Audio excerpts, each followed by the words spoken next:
کیا اس کا مطلب یہ ہے کہ آپ چاہتے ہیں کہ اسٹیبلشمنٹ سے مذاکرات ہوں، کچھ سمجھوتا ہو پائے، کچھ لے کچھ دے کے معاملات طے پا جائیں اور آپ کا لانگ مارچ اسلام آباد انٹر ہونے سے پہلے ہی ختم ہو جائے؟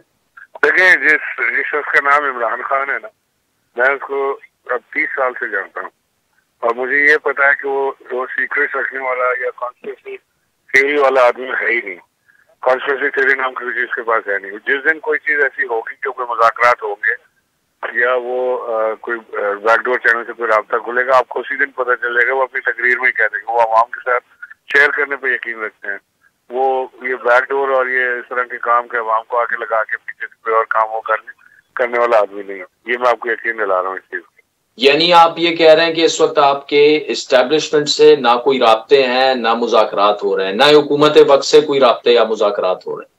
Not to my knowledge. اگر نیچے لیول پہ کوئی خود سے کر رہا ہو پرسنلی تو میں نہیں کہہ سکتا، لیکن جو پارٹی کی ہیرارکی ہے اس لیول پہ تو میری نالج ہو پیچھے۔ تو پھر تاخیر کی وجہ کیا ہے؟ اگر آپ نے 4 نومبر کو پہنچنا تھا تو پہنچے 4 نومبر کو، 8-9 دنوں کی تاخیر کی کچھ تو وجہ ہوگی۔ دیکھیں، جو ہماری ایکسپیکٹڈ پیس تھی اس سے ہم بہت سلو ہیں، کیونکہ عوام اتنی زیادہ نکلی ہوئی ہے اور وہ کنٹینر کے ساتھ چلتے ہیں تو 2 کلومیٹر پر آور یا 3 کلومیٹر پر آور سے زیادہ ہم ٹریول نہیں کر پا رہے اب تک ایوریج۔ تو اگر اس ایوریج سے ہم نکلیں تو ہمیں تو کافی ٹائم لگے گا، تو اس کے حساب سے کون سا ہم نے